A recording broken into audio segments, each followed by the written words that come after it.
Ya, jadi keguguran itu lepasnya hasil konsepsi atau kehamilan di bawah usia kehamilan 20 minggu. Jadi, walaupun sudah 19 minggu sudah terbentuk janin, itu juga termasuk masih keguguran, seperti itu.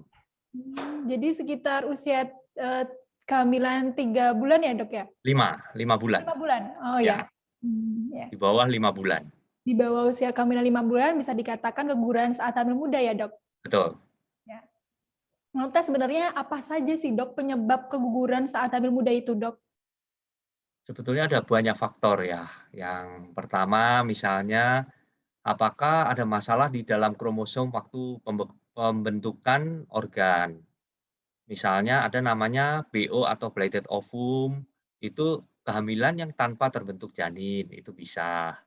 Atau keguguran karena kelainan, misalnya kehamilan anggur atau mola, hamil mola. Itu juga termasuk nanti kalau dia keluar pendarahan, keluar jaringan termasuk keguguran. Itu masalah di kromosom. Ada lagi, faktor yang lain misalnya memang kandungannya itu lemah karena kurangnya hormon progesteron. Nah, selain itu juga karena demam tinggi, juga karena infeksi virus atau parasit, bisa karena stres, bisa karena kecapean. Mmm. Baik, dokter.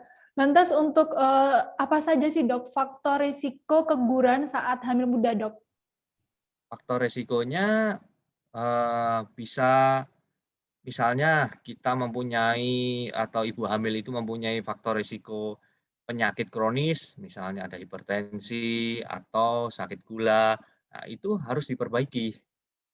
Kemudian misalnya riwayat keguguran berulang, misalnya ini kehamilan yang ketiga ternyata dua-duanya mengalami keguguran, resiko untuk keguguran itu akan lebih besar lagi.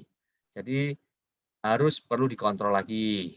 Kemudian misalnya ada demam tinggi, misalnya batuk pilek aja, itu harus secepatnya diberikan pengobatan karena demam yang tinggi itu untuk kehamilan muda resikonya akan terjadi pendarahan. Jadi kita harus lihat faktor-faktor resiko baru kita bisa mengobati.